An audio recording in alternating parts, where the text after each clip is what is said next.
તો વિદ્યાર્થી મિત્રો આપનું સ્વાગત છે। આજે આપણે આગળ વધી રહ્યા છીએ વાણિજ્ય વ્યવસ્થા અને સંચાલનના પ્રવાહમાં જ્યારે આપણે વધી રહ્યા છીએ। આપણો પહેલો પડાવ છે ધંધાનું સ્વરૂપ, હેતુ અને કાર્યક્ષેત્ર।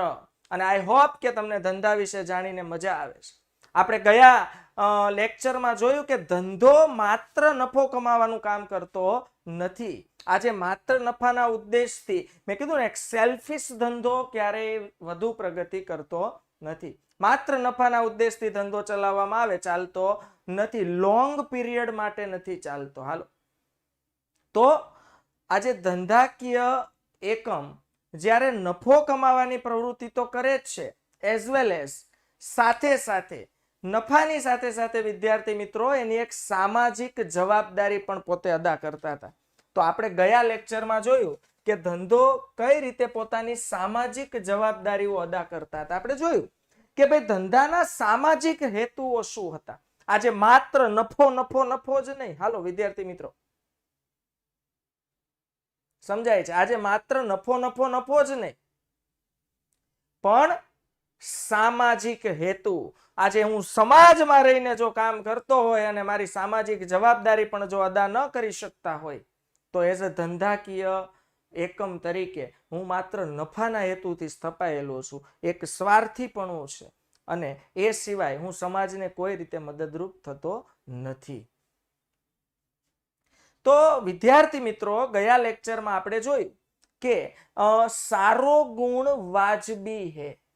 આપણે જોયું ને કે ભાઈ સામાજિક હેતુ શું છે કે ભાઈ સામાજિક જવાબદારીઓ અદા કરવી, રોજગારીઓ પૂરી પાડવી, આવા દરેક મુદ્દાઓ વિશે આપણે ખૂબ ડિટેલમાં ચર્ચાઓ કરી હતી।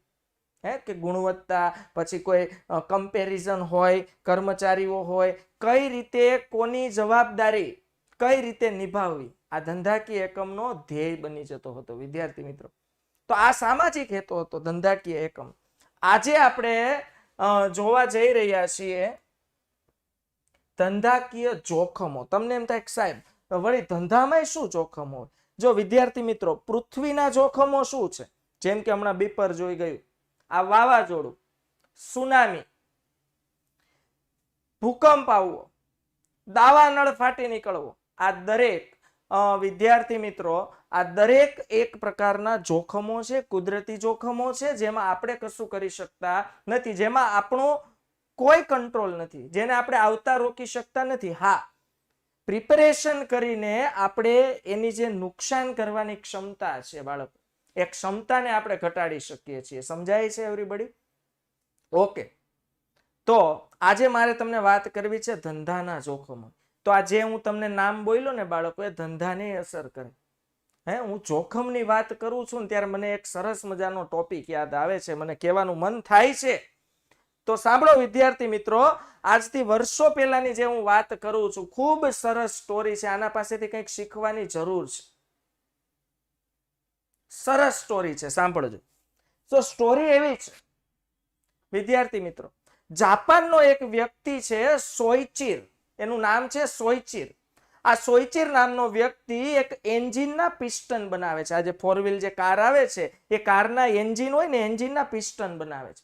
પોતે જાતે પિસ્ટનનું સંશોધન કરે છે અને આ પિસ્ટન લઈને વિદ્યાર્થી મિત્રો આ જે વ્યક્તિ છે સોઈચિર, તે એક ત્યાં જાપાનની પ્રતિષ્ઠિત કંપની હતી એ સમયની, ટોયોટા, જે આજે પણ છે, પણ એ સમયે જે ટોયોટા કંપની હતી ત્યારે તો એનું એક નંબર નામ હતું જાપાનમાં વિદ્યાર્થી મિત્રો।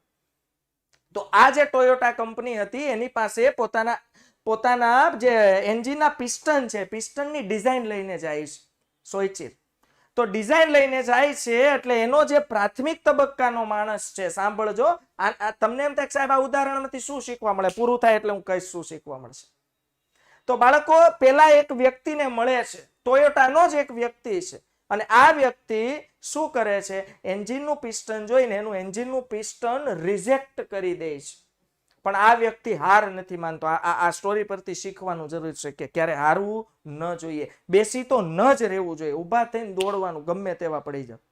તો આ સોઈચિર નામનો વ્યક્તિ હાર નથી માનતો, ફરીથી એવો પ્રયાસ કરે છે કે ટોયોટા કંપનીના કોઈ મેનેજરને મળે।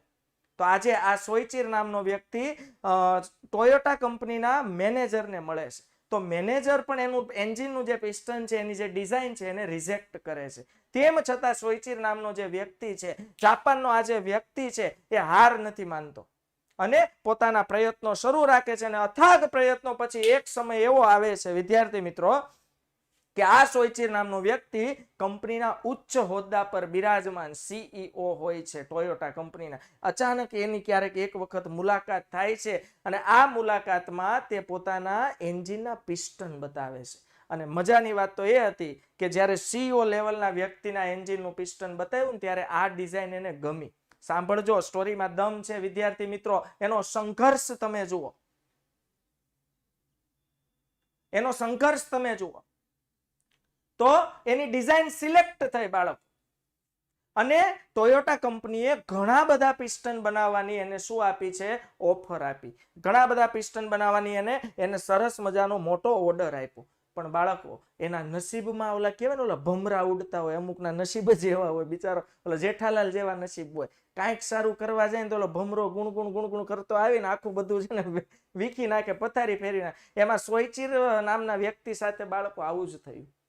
તો સૌથી પહેલા જ્યારે એને કંપની પહેલા તો શું કર્યું, એની પાસે જે કંઈ પણ દોલત હતી, જે કંઈ પણ જમીન જાયદાદ મકાન, બાળકો આ બધું વેચીને તમામ ઇન્વેસ્ટમેન્ટ કંપનીમાં કર્યું અને કંપનીની સ્થાપના કરી. કંપની શરૂ પણ કરી, પિસ્ટન બનાવવાનું શરૂ કર્યું. પણ તમને ખબર છે કે જાપાન દેશ છે ને, એ સૌથી વધુ ત્યાં ભૂકંપ બહુ વધારે આવે. વિદ્યાર્થી મિત્રો સાંભળજો, બહુ વધુ માત્રામાં ભૂકંપો આવે. તો એવું બન્યું કે અચાનક જોરદાર ભૂકંપ આવ્યો અને એવો તે વળી ભૂકંપ આવ્યો કે એની કંપની ત્યાં ને ત્યાં નાશ પાઈ થઈ. ભૂકંપને કારણે ઘણું બધું નુકસાન થયું વિદ્યાર્થી મિત્રો.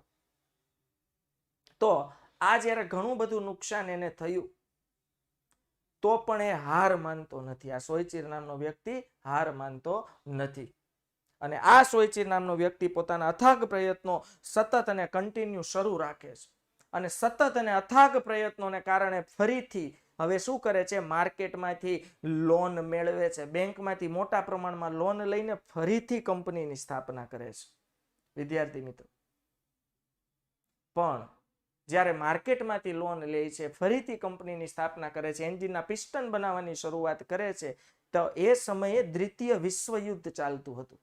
તો દ્વિતીય જે બીજું વિશ્વયુદ્ધ ચાલતું હતું, એ વિશ્વયુદ્ધના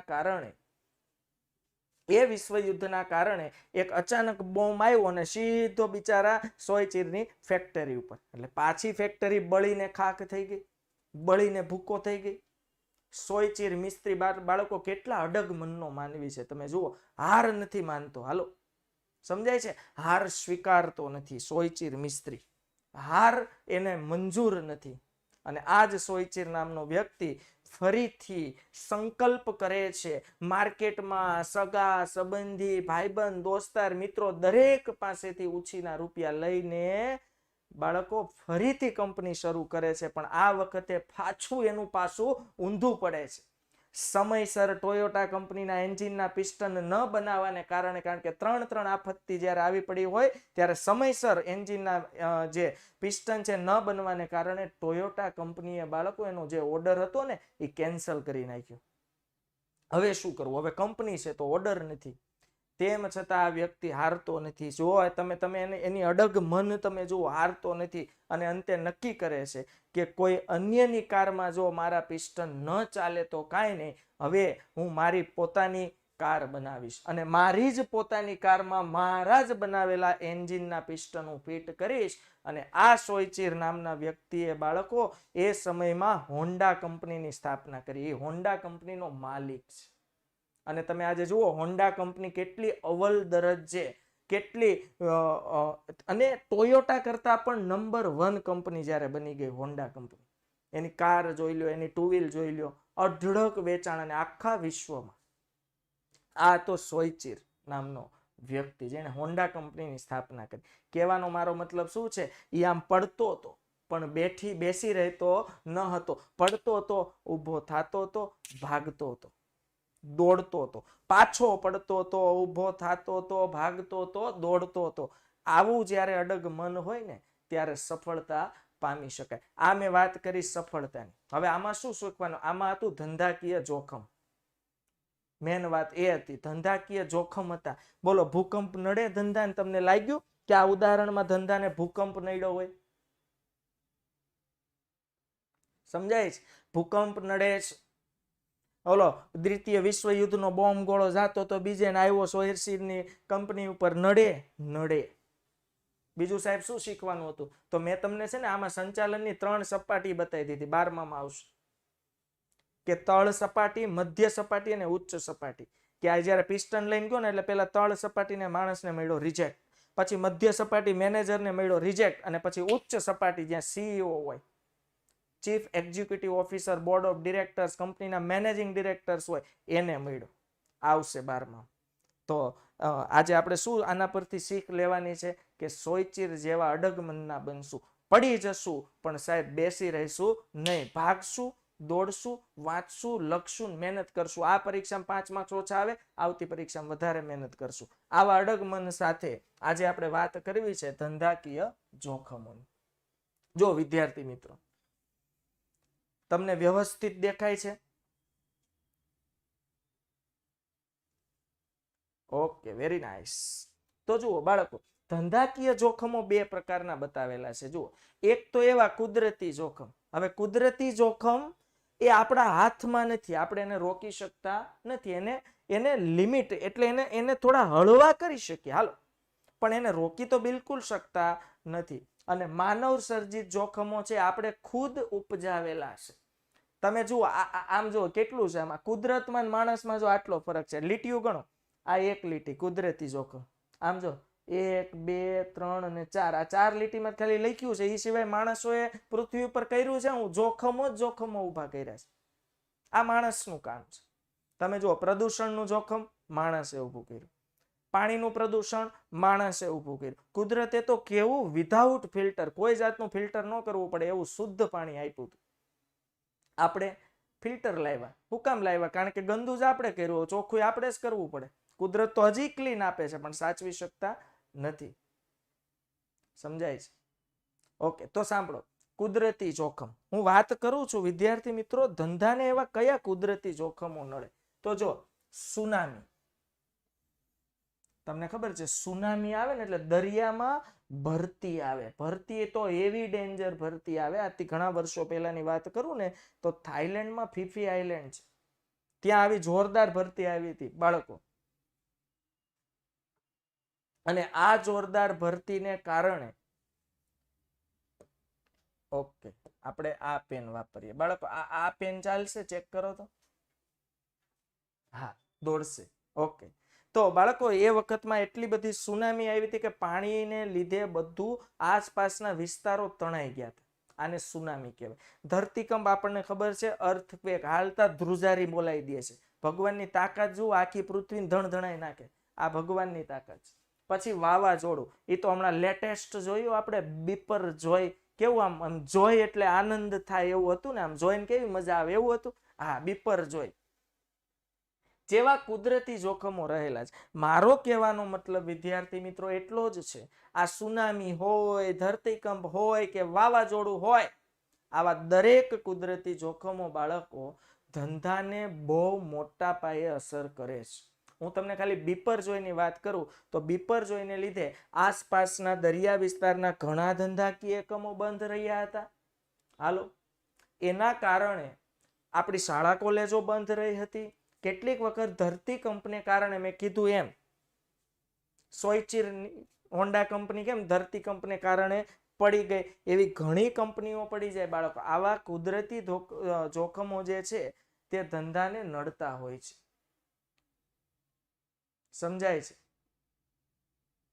ક્લિયર થાય છે? હા. તો વિદ્યાર્થી મિત્રો, આ સુનામી, ધરતીકંપ, વાવાઝોડું જેવા કુદરતી જોખમો રહેલા છે. આ બહુ ધંધાકીય એકમને અસર કરે છે. તમે વિચારો, વાવાઝોડાને લીધે ધંધાને અસર થાય, આ ધંધો બંધ થાય. ધરતીકંપને લીધે ઘણા ધંધા બંધ કરવા પડે, ઘણા ધંધા પડી જાય, ઊભી બિલ્ડિંગ પડી જાય. તો આ જોખમ કહેવાય. ધંધામાં જે અઢળક કરોડો રૂપિયાની મિલકતો હોય અને એક કુદરતી આફતને લીધે જો અઢળક કરોડો રૂપિયાનું નુકસાન થવાનું હોય તો એને કહેવાય ધંધાનું કુદરતી જોખમ. સમજાય છે? ઓકે, માનવ સર્જિતનું લિસ્ટ જોઈએ. જુઓ, એમાં તમને ફીલ થાય કે હા હા આ મારું આવ્યું, આ મેં કર્યું છે. એટલે આમ ખાલી વાત કરું આ પણ તમને મને બધાને ફીલ થાય આમાં આપણો ફાળો છે સાહેબ, આમાં આપણો અગત્યનો ફાળો છે. સમજાય છે? તો માનવ સર્જિત જોખમો કયા છે? માનવ સર્જિત જોખમોમાં આવે છે આગ, અકસ્માત, કર્મચારીઓની હડતાળ. તમે જુઓ, આગ લાગે ધંધાકીય એકમમાં, અકસ્માત કોઈ એક્સિડન્ટ એવું બને, કોઈ મશીનમાં એવું કંઈક એક્સિડન્ટ બને, કોઈ કર્મચારી સાથે એવું કોઈ એક્સિડન્ટ બને મશીનમાં. પછી કર્મચારીઓની હડતાળ. હડતાળ એટલે સ્ટ્રાઇક. તમને ખબર છે, કર્મચારીઓ પોતાની માંગ પૂરી કરવા માટે અવારનવાર શું કરે વિદ્યાર્થી મિત્રો? સ્ટ્રાઇક કરે. અવારનવાર સ્ટ્રાઇક કરે. સ્ટ્રાઇક કરે એટલે હડતાલ પાડે કે આજે અમે કામ કરશું નહીં. હડતાલ પાડીને આમ જો આવા હોર્ડિંગ્સ લઈને રોડે ચડે કર્મચારીઓ. આને જ કહેવાય એક પ્રકારની સ્ટ્રાઇક, હડતાલ. રેડી? તો જો અહીંયા શું લખ્યું છે, આ હોર્ડિંગ્સ જો હડતાલનું છે. ફેર પે નાવ, ફેર પે નાવ, ફેર પે નાવ. ફેર પે નાવ એટલે શું? કે હવે અમને વ્યાજબી વેતન આપો, શોષણખોરી ન કરો. એટલે કેટલીક વખત કર્મચારી યુનિયન હોય ને એને એવું લાગતું હોય કે કંપનીમાં આપણું શોષણ થાય છે, આપને પૂરતા પ્રમાણમાં પગાર નથી મળતો, સુવિધા નથી મળતી, આપણી પાસેથી મજૂરની જેમ કામ કરાવવામાં આવે છે, કર્મચારીની કોઈ વેલ્યુ નથી. આવા સંજોગોમાં કર્મચારીઓ શું કરે છે? હડતાલ. આ એક જોખમ જ કહેવાય. તમે વિચારો ને, એક કંપનીમાં 1000 કર્મચારીઓ કામ કરતા અને 1000 કર્મચારીઓ વિદ્યાર્થી મિત્રો હડતાલ પાડે. એટલે સમજો 1 કે 2 દિવસ કંપની શું રહે છે? બંધ રહે છે. 1 કે 2 દિવસ કંપની શું રહે છે વિદ્યાર્થી મિત્રો? બંધ રહે છે. તો વિચારો, 1 કે 2 દિવસ ખાલી કંપની બંધ રહે અને 1000 કર્મચારી હોય ને, એટલે લાખો રૂપિયાનું નુકસાન થાય. આપણે ખાલી વિચારી શકીએ. હું તમને એક ઉદાહરણ આપું. બાળકો, બાલાજી વેફર છે એનો નફો કેટલો હોય? તો એમ સમજો કે એક પેકેટ દીઠ 2 રૂપિયા. તો આપણે આપણા માટે બાલાજી વેફરનું પેકેટ ક્યાંક ખોવાઈ જાય ને એટલે આપણે બહુ વાંધો ન આવે. પણ બાલાજી વેફર કંપનીમાં 1000 પેકેટ ખરાબ થઈ જાય એટલે એને કેવડું નુકસાન થાય? કારણ કે પ્રોડક્શન લંપસમમાં નીકળે. તો હડતાલમાં એવું હોય, 1000 કર્મચારીઓ જ્યારે હડતાલ પર બેસી જાય એટલે શું થાય ખબર? એક તો કંપની મીડિયામાં આવે. મીડિયામાં આવે એટલે એનું નેગેટિવ માર્કેટિંગ થાય. હાલો, સમજાય છે વિદ્યાર્થી મિત્રો? નેગેટિવ માર્કેટિંગ એટલે ખબર પડે? નકારાત્મક રીતે એને રજૂ કરવામાં આવે કે આ કંપની કર્મચારીઓનું વિચારતી નથી. હું તમને જોખમની વાત કરું છું. હાલો, તમે ડાયવર્ટ ન થતા. હાલો, સમજાય છે? હડતાલ એ ધંધાનું જોખમ કેમ છે એ સમજાવું છું. બોલો, હડતાલને કારણે નુકસાન થાય? હા. 1000 કર્મચારી કામ ન કરે એટલે લાખોનું નુકસાન પહેલું. બીજું જોખમ શું? કર્મચારીનું નેગેટિવ માર્કેટિંગ થાય. એટલે માર્કેટમાં કર્મચારીનું નહીં, કંપનીનું. તો માર્કેટમાં જે કંપની છે એના નેગેટિવ માર્કેટિંગના કારણે કંપનીની શાખ પ્રતિષ્ઠા, ઇજ્જત, વેલ્યુ અને માન સન્માનમાં શું થાય? ઘટાડો થાય. સમજાય છે? પછી હુલ્લડ, કોમી હુલ્લડો થાય એટલે કોમવાદ કહેવાય. ખરેખર થવો ન જોઈએ. આપણે ભારતના એકમાત્ર માતા, ભારત માતાના નાગરિક છીએ. લોહી નીકળે છે બધાને લાલ. એટલે આ કોમવાદ થવો જ ન જોઈએ, પણ થાય છે. એના લીધે ધંધાને નુકસાન થાય છે. મને યાદ છે કે જ્યારે હું નાનો હતો ત્યારની મને યાદ છે કે એવા કોમવાદો થતા. એવા કોમવાદો થતા કે મિલિટરીઓ રસ્તાઓ પર આવી જતી અને રસ્તાઓ પર મિલિટરી આવીને કર્ફ્યુ લગાવી દેતા. આ શબ્દ તમે સાંભળ્યો હશે વિદ્યાર્થી મિત્રો. કર્ફ્યુ એટલે શું? કર્ફ્યુ એટલે એ લોકો નક્કી કરે ને એ જ ટાઈમે ઘરેથી બહાર નીકળવાનું, ત્યાં સુધી બહાર નહીં નીકળવાનું. અને કેટલીક વખત તો વધારે મોટી રમખાણો થઈ હોય ને, વધારે મોટા પાયામાં કોમી હુલ્લડ થયો હોય ને, ત્યારે તો મિલિટરીને પણ એવો આદેશ આપી દેવામાં આવે કે બિનજરૂરી નિયમ તોડીને કોઈ ઘરની બહાર નીકળે એટલે શૂટ કરી દેવાનું સીધો. આવા કોમી હુલ્લડો થયેલા છે. રસ્તા ઉપર ખાલી પશુ પક્ષી સિવાય કોઈ ફરકે નહીં. આવી સ્ટ્રાઇક થતી વિદ્યાર્થી મિત્રો. તો આ જોખમ છે. બોલો, આવું થાય એટલે ધંધાકીય એકમ બંધ રહે. બંધ રહે એટલે ઘણું નુકસાન થાય. પછી લૂંટફાટ થાય. તમે જુઓ, આજે નવરી બજારો દુનિયામાં વધી ગઈ છે. મહેનત કરીને કમાવું નથી.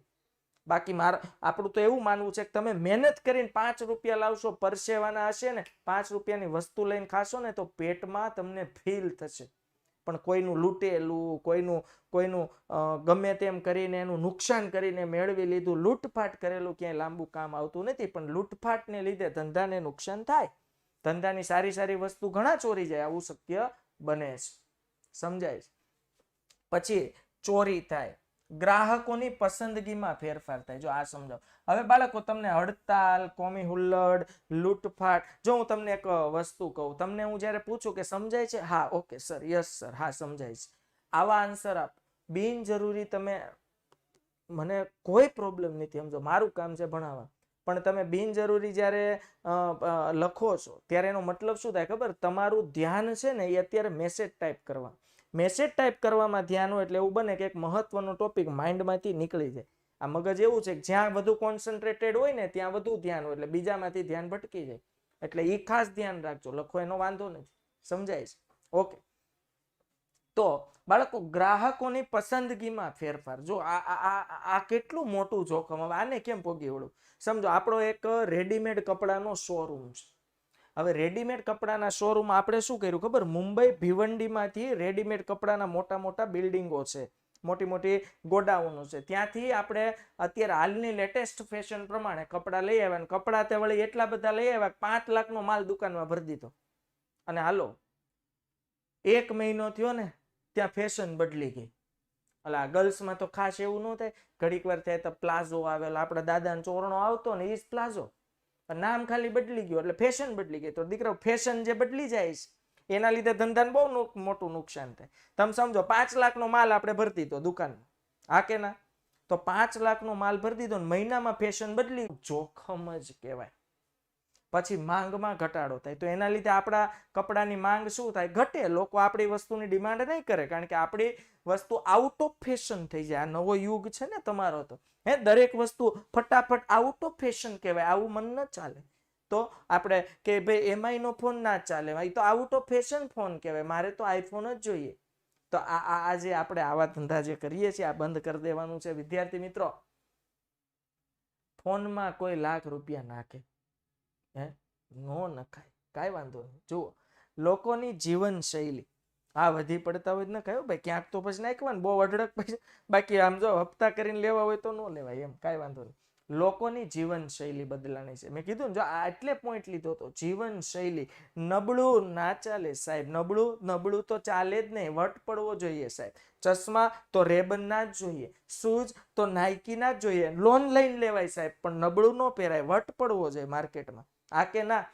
તો એના લીધે જોખમ વધી જાય, આવે લોકોની જીવનશૈલી બદલાય છે. તો બાળકો, હું તમને વાત કરું, જે નાના પાયે ધંધો ચલાવતા હોય આ લોકોના ધંધાને બહુ માઠી અસર પડે, કારણ કે આજે ફેશનનો યુગ છે, લોકો નવી નવી વસ્તુની ડિમાન્ડ કરે છે. તો નાનો ધંધાકીય એકમ છે એ વધુ પ્રમાણમાં મૂડી રોકાણ કરી શકતા નથી, એટલે પોતાનો ધંધો વધુ પ્રમાણમાં વધારી શકતા નથી. સમજાય છે? તો રુચિ છે ને, રુચિ એટલે આપણી પસંદગી ફરી જાય. જોઈ લો, છે કે નહીં? ટેવ હોય, ઘણાને ટેવ હોય કે સાહેબ શૂઝ પહેરે તો નાઇકીના જ પહેરે હો બાપુ, હા સાહેબ ગોગલ્સ પહેરે તો રેબનના જ પહેરે, સાહેબ કેપ પહેરે તો બ્રાન્ડની જ પહેરે, એમાં પછી કાંઈ ઘટવા ન દે સાહેબ. પછી સાહેબને ભલે ઘરે ખાવાના ઘટતા હોય, હાલો.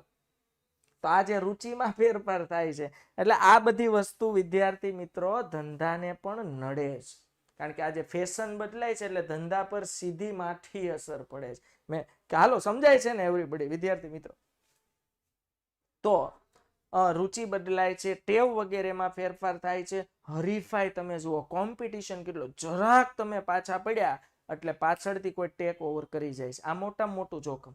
એક તો આપણે આપણા ધંધાનું ધ્યાન રાખવાનું, સાંભળજો વિદ્યાર્થી મિત્રો, અને આપણા જેવો જે આપણી હરીફાઈમાં જે ધંધો હોય ને એનું ધ્યાન રાખવાનું. એનું ધ્યાન શું રાખવાનું? કે એ શું નવું લાવ્યો માર્કેટમાં. જો એ કાંઈક નવું લાવશે તો મારે નવું લાવવું પડશે, નકર મારું નહીં હાલ. સમજાય છે? આ કે ના? ઓકે. તો બાળકો, ટેકનોલોજીમાં પરિવર્તન આવે છે. તમે જુઓ, આજે મોબાઈલ ફોન જોઈ લ્યો, લેપટોપ જોઈ લ્યો, ટેબ્લેટ પીસી જોઈ લ્યો, દરેક પછી અલગ અલગ ટેકનોલોજીના મશીન જોઈ લ્યો. હું ધંધાની વાત કરું તો બાળકો ધંધામાં એવા નવા નવા ટેકનિકલ ઓટોમેટિક મશીન આવી ગયા છે, જેના લીધે જૂના મશીનોની જે માંગ હતી એમાં શું થયો છે? ઘટાડો થયો છે. તો વિદ્યાર્થી મિત્રો, જૂના મશીનોની માંગ ઘટી છે તો વિચારો, જે કંપની જૂના મશીનો બનાવે છે, મને એક સરસ મજાનું ઉદાહરણ આવે છે. પેલા આપણા ઘરમાં છે ને ઓલો બોથો ટીવી આવતું, બોથો સ્ક્રીન, ઓલો કહેવાય ને હાથીના દાંત દેખાવાના અલગ હોય ને ચાવવાના અલગ હોય, એવા ટીવી હતા. આગળથી જુઓ તો એમ લાગે કાચ જ છે, જરાક આમ ડોકું કાઢો ખબર પડે, ઓહો આવડો બધો બોથો. સમજાય છે? ડબ્બો ટીવી, આમાં કેટલીક વાર બગડી જાય ને એક ઝાપટ મારો ટીવી ને ખબર પડે કે હવે ઝરમરિયા બંધ કરી દેવાય. સમજાય છે?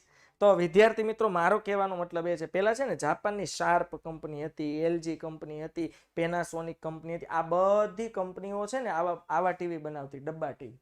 બોલો, ટેકનોલોજીમાં ચેન્જ થયું, એલઈડી ટીવી આવ્યા. તમને એમ થાય સાહેબ આમાં ધંધામાં ક્યાં જોખમ? આમ જો, જે આ ડબ્બા ટીવી બનાવતા ને એ બિચારાના ધંધા શું થઈ ગયા? બંધ થઈ ગયા.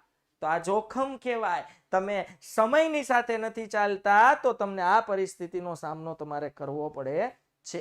તો બાળકો, હવે તમને આઈડિયા આવ્યો ધંધાકીય જોખમો. બોલો, કેટલા જોખમો છે? 2. ધંધાકીય 2 જોખમો છે. હાલો, કુદરતી જોખમો અને માનવ સર્જિત જોખમો. કુદરતી જોખમોમાં છે સુનામી, વાવાઝોડું, ધરતીકંપ વગેરે વગેરે.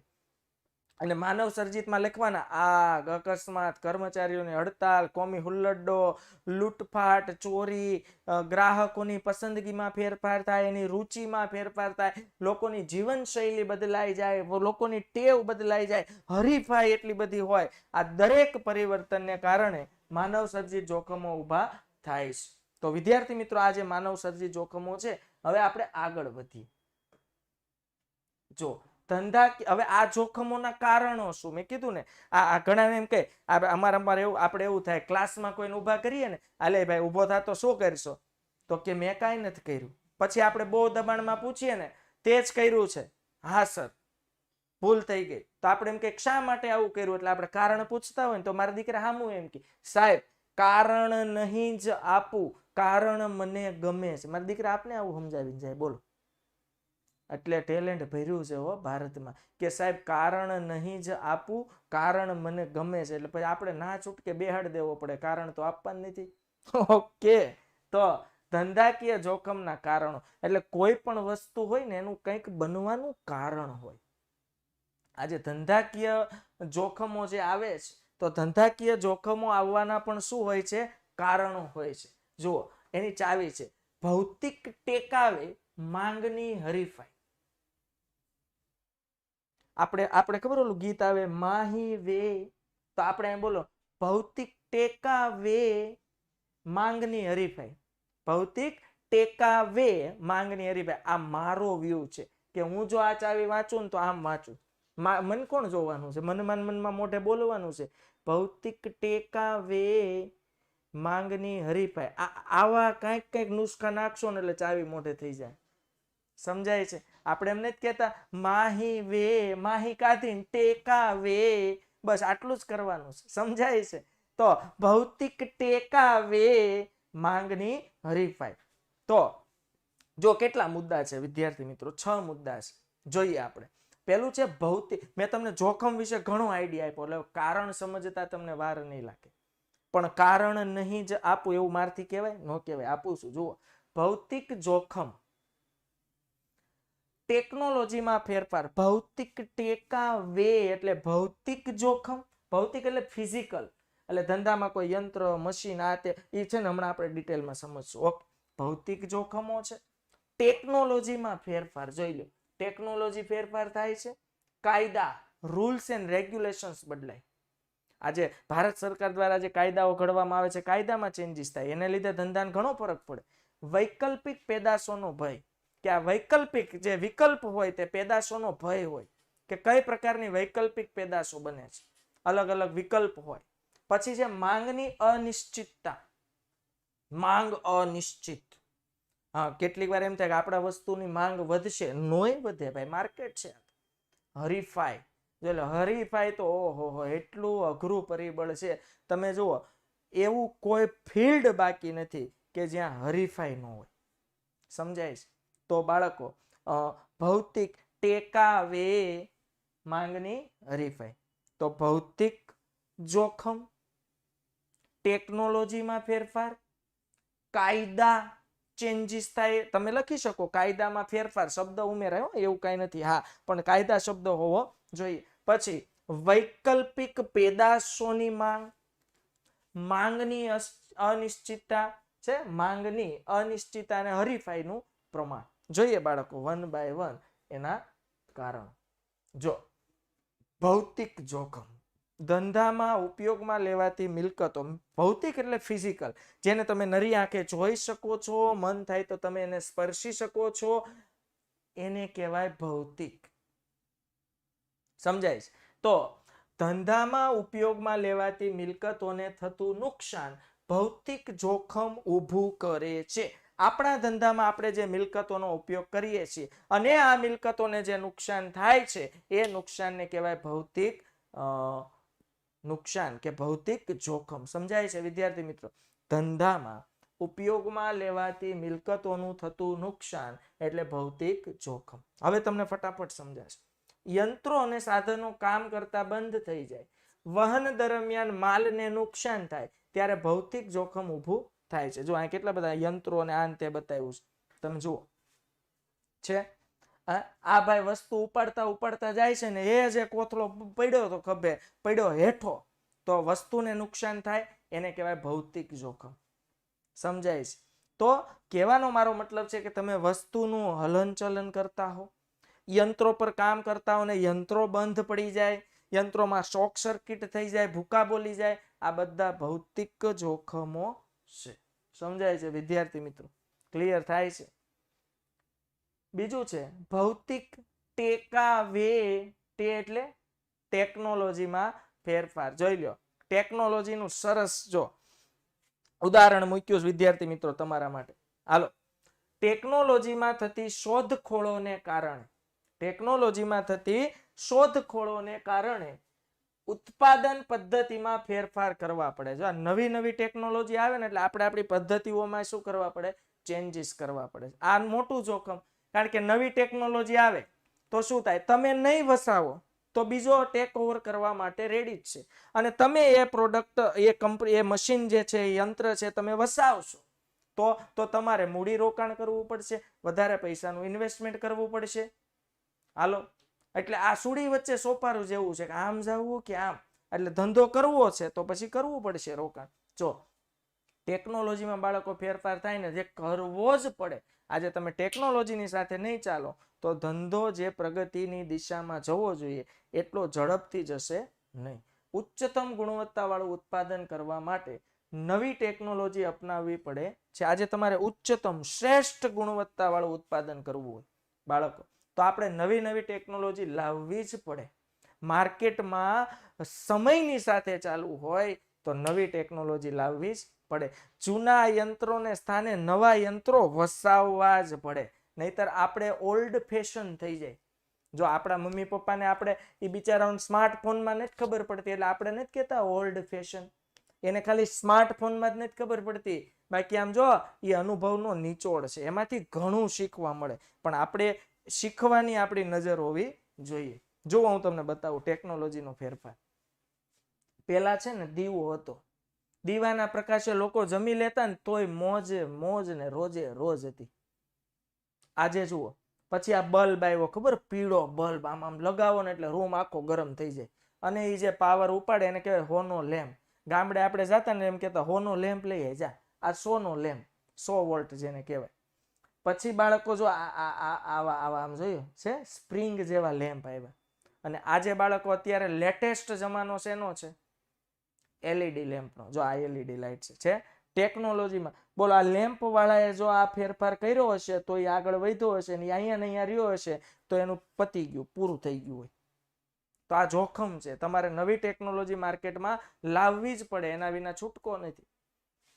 અહીંયા જુઓ, 1976માં આ એપલનું આ હતું. સમજો 77માં આ ડબ્બો આવ્યો, 80, 83, 84, 86, 87, 95. આજે એપલ એ દુનિયાની નંબર 1 કંપની શું કામ છે? એણે માંગને સમજી. કોની માંગ? ગ્રાહકોને. કે ગ્રાહકોને કેવું જોઈએ છે એવું આપો, ગ્રાહકોને જોઈએ તેવી ક્વોલિટી આપો. જે સમય પ્રમાણે જેવા ગ્રાહકો હતા ને એવી વસ્તુ એ પ્રોવાઈડ કરે છે. એટલે આજે એ નંબર 1 છે. આ 2009 સુધીનું લિસ્ટિંગ છે. અને આજે તમે જુઓ એપલની સૌથી A1 ક્વોલિટીની પ્રોડક્ટ આવે છે. પછી આઈફોન હોય, ટેબ્લેટ હોય કે લેપટોપ હોય. બોલો, પેલું શું હતું? ભૌતિક. બીજું ટેકનોલોજીમાં ફેરફાર. ટેકાવે એટલે હવે આવશે કાયદો. જો કાયદામાં ચેન્જીસ થાય બાળકો, તમને એમ થાય સાહેબ આમાં વળી શું જોખમ હોય? સાંભળે, પેલા છે ને આપણે શું કરતા ખબર? એ મસ્ત ફેક્ટરી શરૂ કરતા, જે કંઈ પણ ફેક્ટરીનું જે પ્રદૂષણ ભેગું થાય, જે કચરો ભેગો થાય, આ તમામ પ્રકારનો કચરો આપણે શું કરી દેતા? સીધો, સમજાય છે? સીધો આ કચરો આપણે શું કરતા? ફેંકી દેતા. ક્યાં? નદી અને નાળામાં. હવે સરકારનો કાયદો બદલો, સરકાર સ્ટ્રિક્ટ થઈ ગઈ. ક્યારેક સાહેબનો સ્ટ્રિક્ટ થઈ જાય એમ સરકાર સ્ટ્રિક્ટ થઈ ગઈ. એને શું કીધું? સરકારે કીધું કે કોઈ પણ પ્રકારનો બિનજરૂરી ધંધાકીય ઔદ્યોગિક કચરો હવે નદીમાં ફેંકવો નહીં. નદીમાં ફેંકવાનો જ નથી. જો ફેંકશે તો કાયદેસરના પગલાં લેવાશે અને કંપની પર ખૂબ મોટી માત્રામાં દંડ થશે. કંપની હલવાઈ ગઈ? હા કે ના? હે ને? તો આ જોખમ જ કહેવાય. હલવાઈ ક્યાં ગઈ તમને કહું? હવે એણે એવી ટેકનોલોજી શોધવી પડશે કે કચરાને પ્રદૂષણ મુક્ત કરીને ફેંકે, અથવા એવી જગ્યાએ ફેંકે કે જ્યાં સ્પેશિયલ સરકારે નક્કી કરેલું કે આ જગ્યાએ કચરો ફેંકવો. જો મોટી મોટી જે કંપનીઓ હોય, જે ગેસ છે, ઓઇલ વાળી કંપની છે, કોઈ કેમિકલ કંપની છે, આ લોકો શું કરે ખબર? હવામાં ગેસ છોડે પાઇપલાઇન મારફતે. આમ જો દેખાય છે? આ જુઓ. હવે સરકાર પેલા તો ભૂંગળું ઊભું કરી દેતા, જે કાંઈ પણ ઝેરી તત્વો, ઝેરી ગેસ ભેગો થાય સીધો હવામાં, હવા પ્રદૂષિત થાય છે. આવું ન થાય એટલે સરકારે કાયદો ઘડી નાખ્યો. આ હું કાયદો સમજાવું. કાયદો એ ધંધાનું જોખમ ઊભું કરે છે. કઈ રીતે? સરકારે કીધું હવેથી જો તમે પ્રદૂષિત હવા સીધી તમે ફેંકી તો તમે ગુનામાં ગણાશો, દંડ ભરવો પડશે. તો સરકારે શું કીધું કે આ હવાને તમે નિસ્યંદિત કરો. એટલે કે પેલા એને આ જે ઝેરી હવા છે એને પેલા નિસ્યંદિત કરીને થોડી ચોખ્ખી કરો ને પછી એને હવામાં રિલીઝ કરો. એટલે હવે તમને સાહેબ આમાં જોખમ શું છે? જોખમ એ છે હવે નિસ્યંદિત કરવાની ટેકનોલોજી વસાવવી પડશે. ટેકનોલોજી બહુ મોંઘી છે. આ ધંધાનું જોખમ જે નહોતું ત્યાંથી આવ્યું. ખબર પડે છે? હા કે ના? હા. તો બાળકો, જો પ્રદૂષણ, ગ્રાહકો, કામદારો હોય, ઉદ્યોગ હોય વગેરે માટે સરકાર કાયદા ઘડે છે. પેલા ગ્રાહક પાસે તમે મન ફાવે તે સમયે મન ફાવે તે કામ કરાવતા. હવે ગ્રાહક સુરક્ષા ધારો આવી ગયો. ગ્રાહક મારા દીકરા શેઠને ધમકી મારે, હો ભાઈ આ રીતનું કામ કરવાનું, ગ્રાહક સુરક્ષામાં હું કેસ લખાઈ આવું છું. તો આ બધા કાયદા બદલા છે. બદલવાની સાથે સાથે લોકો જાગૃત થયા છે. સમજાય છે? તો આ કાયદાઓને લીધે ધંધામાં જોખમ ઊભું થયું છે. પણ આ કાયદા જોખમ ઊભું કરે છે. દાખલા તરીકે લઘુત્તમ વેતન ધારો. જો હવે આ એક કાયદો છે. એ લઘુત્તમ વેતન ધારો એટલે શું ખબર? સરકારે એવું નક્કી કર્યું કે અમે નક્કી કરેલું વેતન તો તમારે આપવાનું જ, ઓછામાં ઓછું. એનાથી વધુ આપો ને ચાલશે, કોઈ વાંધો નથી, પણ આમ જો મેં નક્કી કર્યું ને એટલું તો આપવાનું જ. આને કહેવાય લઘુત્તમ. હલવાઈ ગયા? સમજો સરકારે લઘુત્તમ વેતન નક્કી કર્યું 5,000. આપણે 3,000 કામ કરાવતા તો આપણી તો વાટ લાગી ગઈ. સમજાય છે વિદ્યાર્થી મિત્રો? આ કે ના? તો લઘુત્તમ વેતન નક્કી કર્યું એનો મતલબ એવો થયો કે લઘુત્તમ વેતનના ધારાના નિયમ પ્રમાણે દરેક કર્મચારીને 5,000 રૂપિયા તો ઓછામાં ઓછા આપવાના. પછી ભલે તમે 50,000 કે 5 લાખ વધુ આપો એનો વાંધો નથી, ઓછામાં ઓછા 5 તો આપવાના છે. સમજાય છે? કારખાનાનો ધારો હોય તો મેં કીધું કે ભાઈ આ તમે ફેક્ટરીઓની સ્થાપના કરો છો તો કચરો નાખવો ક્યાં ક્યાં ન નાખવો, આ હવા છે એને શુદ્ધ કરવા માટે નિસ્યંદિત પદ્ધતિનો ઉપયોગ કરવો, આ બધી બહુ માથાકૂટ વધી. આ ધંધાનું જોખમ છે. એના લીધે ધંધાએ ઘણું બધું ઇન્વેસ્ટમેન્ટ આ દરેક બાબતો પાછળ કરવું પડે છે. રૂપિયા રોકવા પડે. જે રૂપિયા જો ધંધાના વિકાસ માટે રોકત તો ધંધો આગળ વધે. પણ આ બધું જરૂરી છે વિદ્યાર્થી મિત્રો, સમજાય? પણ જોખમ છે, માનવ સર્જિત છે. 4 ભૌતિક ટેકા વે, જો માહી વે આવી ગયો, વૈકલ્પિક પેદાશોનો ભય. બાળકો આજે આપણે ભય શું હોય ખબર? આપણી વૈકલ્પિક પ્રોડક્ટ માર્કેટમાં આવી ગઈ ને તો આપણી પ્રોડક્ટ ચાલશે નહીં. આજે તમે જુઓ ટેકનોલોજીમાં અઢળક ફેરફારને કારણે ગ્રાહકો વિકલ્પ શોધે છે. હું તમને એક ઉદાહરણ આપું. પાર્લેજી બિસ્કિટ તમે લેવા ગયા અને તમને બહુ ભૂખ લાગી છે. બોલો, દુકાનમાં પાર્લેજી બિસ્કિટ ફિનિશ થઈ ગયા હશે તો તમે બ્રિટાનિયા નહીં ખાઈ લ્યો? સમજાય છે? તો તમે પ્રિયા ગોલ્ડના બિસ્કિટ નહીં ખાઈ લ્યો? તો તમે ગુડ ડેના બિસ્કિટ નહીં ખાઈ લ્યો? ખાઈ લઈશું. આ હું જે બોલ્યો ને વિકલ્પ છે. કોઈ મહેમાનના ઘરે ગયા હોય તો આપણે એવી હઠ પકડીને જાય, ચા જ જોશે. હો, ચા ન હોય તો તમે લઈ આવો, ગમે તે કરો, ચા તો જોશે. કે મહેમાન એમ પૂછે ચા લેશો કે કોફી? ભાઈ ચા ન હોય તો કોફી ચાલે. આને કહેવાય વૈકલ્પિક. હા, અને બે ન હોય સોડા ચાલે. અને કાંઈ ન હોય તો એક સારો ઠંડો પંખો કરી દો તો ઠંડો વાહરે ચાલે. એટલે આવું રિલેક્સ થઈને જવું કોઈના ઘરે. બાકી મારે તો જોઈએ છે, મને તો ન ચાલે, મારે તો ચા જોઈએ. ઘણા એવા ન હોય નોટંકી કે હું તો ચા પીઉં તો જ ઊંઘ આવે. ભાઈ હુઈ જા શાંતિથી, અથવા આખો દિવસ કામ કર વગર ચાએ ઊંઘ આવી જાય. ઓકે, તો બાળકો તમને સમજાય છે વૈકલ્પિક પેદાશ એટલે શું? આજે તમે એક વસ્તુ નથી, 2 3 4 5 વસ્તુ છે. એના લીધે ધંધાનું જોખમ વધે છે. શું કે ભાઈ મારી પ્રોડક્ટ નહીં લે તો બીજાની લઈ લેશે. તો હું મારી પ્રોડક્ટમાં એવું નવું શું આપું કે ગ્રાહક મારી જ પ્રોડક્ટ વાંધે? આ જોખમ છે, આ ભય છે, આ બીક છે. જો ફાઉન્ટેન પેનના સ્થાને બોલ પેન ચાલે. આ વિકલ્પ આવી ગયો. પેલા ફાઉન્ટેન પેન હતી, ખબર ને? એમાં ઇંક ભરવામાં આવતી, ભરીને પછી ચલાવવામાં આવતી. આજે તમે ઘણા મૂવી જુઓ ને તો અદાલતમાં એ ફાઉન્ટેન પેન હોય. એ ફાઉન્ટેન પેનથી લખીને જજ શું કરે? પોઈન્ટને ભાંગી નાખે, બટકી નાખે, એટલે ચુકાદો. તો એની જગ્યાએ બોલ પેન આવી ગઈ. બોલ પેન એટલે જે ઇંકનો જે પેલો લીડ હોય ને એમાં જુઓ નીચે એક નાનો પોઈન્ટ હોય બોલ જેવો, એટલે બોલ પેન. તો બોલો આ એનો વિકલ્પ છે. ફાઉન્ટેન પેન નહીં તો બોલ પેન ભી ચલેગી. પછી તાંબા અને પિત્તળના વાસણના સ્થાને સ્ટીલના વાસણ આવી ગયા. જોઈ લો, પેલા છે ને કાસાના વાસણમાં ખાતા, વજનવાળા આવતા, કાસુ, જેને કાહું કહેવાય. કાહું એમ કે દેશી ભાષા. તો કાસાના વાસણો, જે પીળા વાસણો આવતા ને બાળકો, આ કાસુ છે, આ તાંબુ છે, બહુ મહત્વના વાસણો. તમે આજે તાંબામાં વાસણમાં પાણી મૂકીને સવારે પીવો ને તો અદ્ભુત ફાયદો થાય, પાણી ચોખ્ખું થઈ જાય છે. એટલે આ વિકલ્પ આવી ગયા. ભાઈ તાંબાના નથી, પિત્તળના ચાલશે. પિત્તળના નથી, સ્ટીલના ચાલશે. પછી રેડિયોના સ્થાને ટીવી આવી ગયો. જોઈ લો, છે વિકલ્પ. આ જોખમ છે. હવે તમને થાય સાહેબ આમાં હું જોખમ? જો રેડિયો કંપની બનાવતી હતી, હવે એની જગ્યાએ ટીવી આવી ગયા એટલે રેડિયો કંપની બંધ. એવી તો ઘણી રેડિયો કંપની વિદ્યાર્થી મિત્રો બંધ થઈ ગઈ છે. નેક્સ્ટ આપણે જોઈએ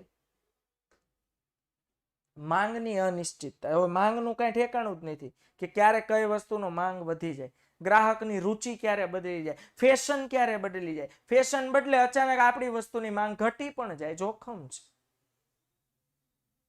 વસ્તુની માંગમાં અનિશ્ચિતતા ધંધા માટે જોખમ ઊભું કરે છે. કઈ રીતે?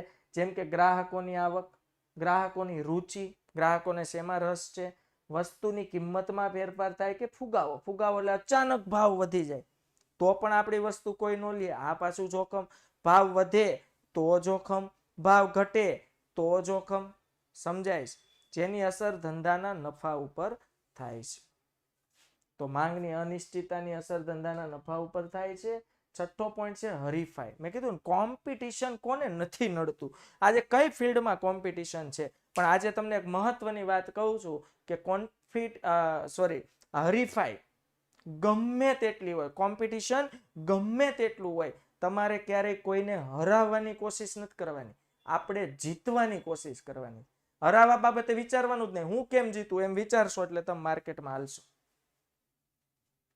હરીફાઈ ધંધાનું જોખમ છે, જેથી પ્રત્યક્ષ અસર ધંધાના નફા ઉપર થાય છે. આજે પ્રત્યક્ષ અસર થાય ધંધાના નફા ઉપર. તો ધંધાકીય એકમે બજારમાં પોતાનું સ્થાન ટકાવી રાખવા અને હરીફાઈનો સામનો કરવા વસ્તુની વેચાણ કિંમત ઘટાડવી પડે છે. અને જાહેરાતનો ખર્ચ છે, માર્કેટમાં ટકવું હોય તો જાહેરાતનો અઢળક ખર્ચ, પેલા વગર જાહેરાતે કામ થતું. અને વસ્તુની કિંમત આપણે જોયું કેવી રાખવી પડે, વ્યાજબી. તમે બહુ ઓવર વધારે નફો કમાવાની કોશિશ કરો તો એ કોઈ વસ્તુ નહીં લે. એટલે વ્યાજબી કિંમતે હરીફાઈમાં ટકી રહેવું પડે તેવું જોખમ છે. અને છેલ્લો મુદ્દો છે, સોરી, બરોબર છે. તો આ વિદ્યાર્થી મિત્રો આપણા હતા ધંધાકીય જોખમ. તો આજે આપણે શું શીખ્યા? ધંધાકીય જોખમના કેટલા પ્રકાર છે? 2. હાલો, કુદરતી અને માનવ સર્જિત. કોઈ પૂછે કયા જોખમ વધુ છે, તો કુદરતનું મહેરબાની કરી નામ નથી લેવાનું. કોના વધુ છે? માનવ સર્જિત. અને આ જોખમોના કેટલા કારણો હતા? 6. આપણે કહે ને માહી વે, ભૌતિક ટેકા વે માંગની હરીફાઈ. આ દરેક જોખમોના કારણો વિદ્યાર્થી મિત્રો સરસ મજાનું લેખિતમાં લખવાનું છે તમારે હોમવર્ક, કે